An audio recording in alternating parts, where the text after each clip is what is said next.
नाज़रीन अस्सलाम वालेकुम, आपकी खिदमत में एक नई वीडियो के साथ आपका मेजबान हाजिर है।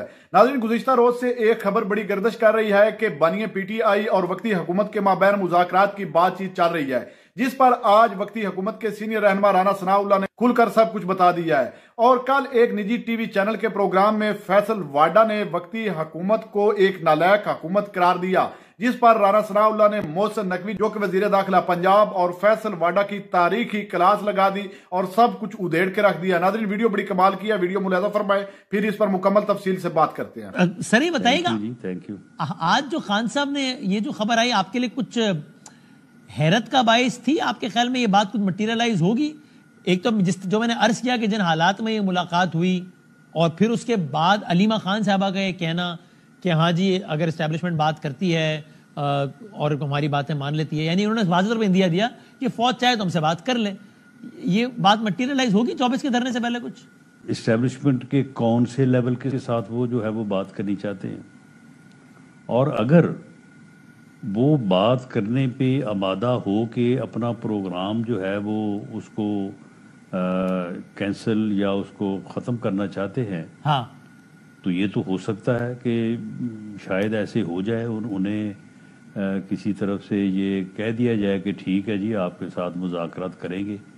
जहाँ तक हुकूमत का तल्लुक है, हुकूमत तो वैसे ही पहले ही इस बात के ऊपर कायम है, जब हम अपोजिशन में तो तभी उनके साथ मुज़ाकरात करने को तैयार थे, पॉलिटिकल डायलॉग करने को तैयार थे। और अब भी कोई तकरीबन 4-5 हफ्ते कबल prime minister on the floor of the house ये कह चुके हैं कि जी हम आपके साथ पॉलिटिकल डायलॉग करने और तमाम इश्यूज़ को बैठ के रिजॉल्व करने के लिए तैयार हैं। दूसरा वो जो कह रहे हैं ये हमारे मुतालबात माने जाएं और हम फिर 24 तारीख को एहतजाज की बजाय जश्न मनाएं।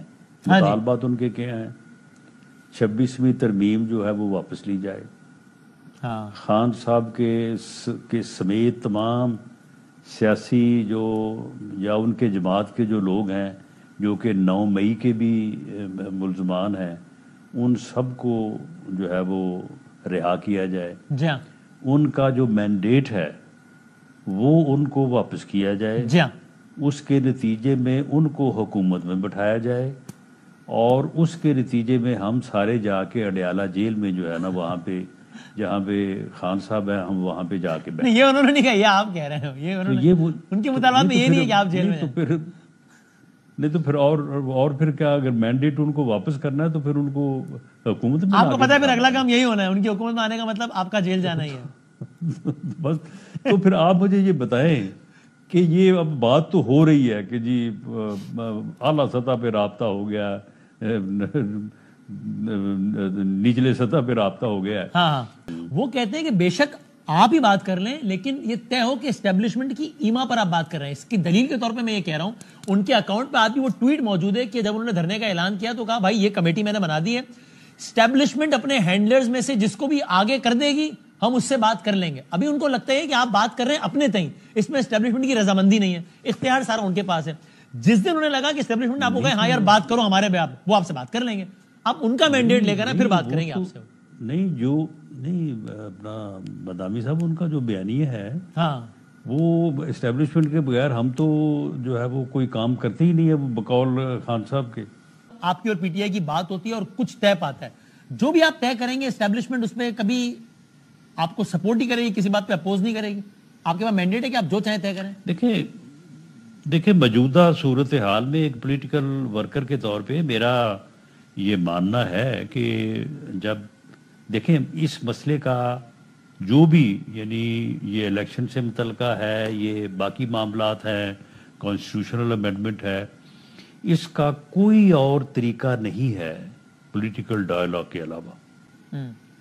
एक डेमोक्रेटिक कॉन्स्टिट्यूशनल जो है मुल्क में जब तक अपोजिशन और ट्रेजरी जो है वो आपस में बैठेंगे नहीं तो उस वक्त तक मामला जो है वो रिजॉल्व नहीं होते। तो मामला ये है कि अगर बैठ के बात होती है तो इस्टेब्लिशमेंट इस मुल्क की एक हकीकत है, उसे ऑन बोर्ड लिया जाएगा, लिया जाना चाहिए। और आपको यकीन है कि वो फिर आपकी जो भी पॉलिटिकल कमिटमेंट आप अगर वहां देंगे तो उसको ऑनर करेगी इस्टेब्लिशमेंट? जी बिल्कुल। कुछ और कैरेक्टर्स भी है ना बड़े मुनफरिद इस सारे निजाम में राणा साहब, जिस तरह जनाब मोहसिन नकवी साहब है जिनके बारे में आपका वो खुद شورۂ آفاق جملہ ہے کہ شکر انہوں نے یہ نہیں کہہ دیا کہ میں وزیر اعظم بنوں گا، ورنہ وہ اس منصب پہ فائز ہو جاتے ہیں۔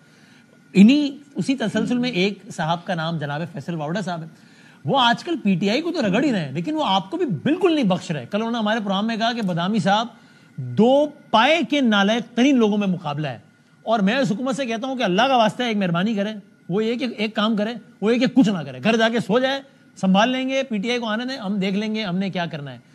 اب آپ لوگوں کے اپنے بیانات، ہمیں تو پتہ نہیں، ہم تو چھوٹے سے لوگ ہیں، آپ لوگ اپنے بیانات کے مطابق واوڈا صاحب جب کچھ کہتے ہیں تو وہ کسی اور کوارٹر کی نمائندگی کر رہے ہوتے ہیں، تو واوڈا صاحب کا مسلسل گورنمنٹ کو رگڑنا، اس کا مطلب کوئی اور رگڑ رہا ہے آپ کو بذریعہ فیصل واوڈا؟ نہیں، دیکھیں واڈا صاحب کی بڑی خدمات ہیں، اور اچھا ماشاء اللہ، کسی طور بھی محسن نقوی سے وہ کم نہیں ہے۔ اچھا، تو گورنمنٹ سے ابھی تک ان کے متعلق کوئی مثبت فیصلہ نہیں ہو پا رہا، تو اس لیے ان کو اتنا تو اختیار آپ دیں نا کہ وہ تھوڑا بہت اپنے دل کی بڑاس تو نکالنے دیں، ان کو بھی یہ بھی نہ کریں تو پھر وہ کیا کریں۔ اچھا، تو آپ مان لیں ان کی بات ویسے ہی، ورنہ پھر آپ کو کوئی کہے گا پھر مانیں گے تو پھر اور نہیں، میں تو دیکھیں میں ذاتی طور پہ فیصل واڈا کے حق میں ہوں۔ اچھا، سبحان اللہ، لیکن پھر یہ نہ ہو واوڈا صاحب کہتے ہیں کہ میں وزیر اعظم بنوں گا، رانا صاحب پلیز یہ بھی دیکھ لیں۔ نہیں، وہ یہ نہیں کہیں گے۔ اچھا، تو پھر میاں صاحب کا اپروول چاہیے واوڈا صاحب کو عہدہ دینے کے لیے، کیا ہے؟ بس یہ کوئی میرا خیال ہے کہ اس بارے میں سوچنا پڑے گا، ورنہ واڈا صاحب اس وقت کافی ناراض ہیں۔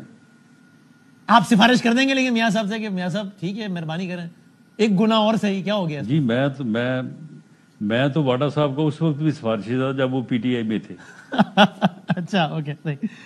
اور رانا صاحب، یہ جاوید لطیف صاحب کے بیانات ہیں آپ کی نظر میں، یہ اچانک کوئی مشکل نہ کھڑی ہو جائے آپ کے لیے؟ وہ تسلسل کے ساتھ ایک بات کر رہے ہیں، آپ ان کے پچھلے 12 مہینوں کے ٹاک شوز نکال کے دیکھیں، وہ کہتے ہیں جی دانستہ طور پر ادارے کے اندر سے آج بھی عمران خان کے سہولت کار موجود ہیں اور وہ خان صاحب کے لیے سہولت کاری کر رہے ہیں۔ یہ جاوید لطیف صاحب الیکشن میں رہ گئے اس لیے ذرا ناراض ہیں، ان کو بھی کوئی عہدہ دے کے ختم جان چھڑائیں پھر کیا ہے، یا کچھ اور مسئلہ ہے؟ صورتحال کو ایسی ہی ہے۔ اچھا، کیونکہ ادارہ دیکھیں، یعنی جس ادارے کی وہ بات کر رہے ہیں، ہاں، وہ اپنے ڈسپلن میں دنیا میں اپنا کوئی ثانی نہیں رکھتا۔ وہاں پہ ہاؤ اٹ از پاسبل، یہ ممکن ہی نہیں ہے کہ وہاں پہ جو انسٹیٹیوشن کی پالیسی ہے، جو ان کا چیف جس موقف کو اپنائے ہوئے ہے، یا جو اس کی لائن اینڈ لینتھ ہے، تو کسی اور کی ہمت ہی نہیں ہے کوئی دائیں بائیں دیکھے۔ اور وہاں پہ جو احتساب اور جواب دہی کا کنسیپٹ ہے، تو جنرل فیض حمید صاحب کے تحویل میں لیے جانے کے بعد اب کسی کو کوئی شک رہ گیا؟ تو پھر جب آپ واوڈا صاحب کی بات کرنے جائیں تو لگے تو جاوید لطیف صاحب ہی کوئی سفارش فرما دیں تاکہ آپ کا یہ سلسلہ بھی ایک طرف لگے نا۔ آپ کو باقی ماس کم ہے آپ کے پاس، تو یہ ماس بھی کھولے ہیں آپ لوگوں نے، یہ تجویز معقول لگ رہی ہے؟ مشورہ تو آپ کا ٹھیک نہیں، یہ مشورہ تو آپ کا ٹھیک ہے، بات بھی معقول ہے، لیکن ایسا نہ ہو کہ یہ پھر رواج ہی پڑ جائے، یہ دو ہم جو ہے وہ ان کو سنبھالے، سارے گالیاں نکالنا شروع کر دیں کہ ہمیں بھی اکوموڈیٹ کرو، 10-20 اور آ جائیں 10-20 اور آ جائیں تو پھر مصیبت پڑ جائے، ایک ریت نہ پڑ جائے۔ یہ ٹھیک۔ ناظرین، آپ نے ویڈیو ملاحظہ فرمائی ہے۔ ناظرین، رانا ثناء اللہ نے یہ اعتراف کر لیا ہے کہ عمران خان جو مطالبات کر رہا ہے، اگر وہ مطالبات ہم مانتے ہیں تو عمران خان کی جگہ ہم جیل میں ہوں گے اور عمران خان جو ہے وہ اقتدار میں ہوگا۔ یہ بات انہوں نے تسلیم کر لی۔ اگر یہ مطالبات نہ ہو تو اس سے واضح ہوتا ہے پھر یہ مذاکرات کرنے کے لیے تیار ہے۔ اگر مطالبات جو پی ٹی آئی کر رہی ہے ان مطالبات کو لے کر یہ مذاکرات کرنے کے لیے بالکل تیار نہیں، یہ رانا ثناء اللہ کی باتوں سے واضح ہو گیا ہے۔ اور دوسری جانب انہوں نے فیصل واڈا اور محسن نقوی کو ایک جیسا قرار دے دیا، انہوں نے واضح کر دیا ہے کہ یہ دونوں بالکل ایک جیسے اور یہ کسی پارٹی سے تعلق نہیں رکھتے ہیں، یہ ان طاقتوروں کے پٹھو ہیں اور انہی کے نشانوں پر ناچ رہے ہیں۔ ناظرین، باقی آپ نے رانا ثناء اللہ کی مکمل گفتگو سنی ہے اس ویڈیو کے بارے میں، اور رانا ثناء اللہ نے جو کچھ اس ویڈیو میں کہا اس کے بارے میں آپ کی کیا رائے؟ کمنٹ سیکشن میں قیمتی رائے دیجیے، اور اگلی ویڈیو تک آپ نے میزبان کو دیجیے اجازت۔ اللہ حافظ۔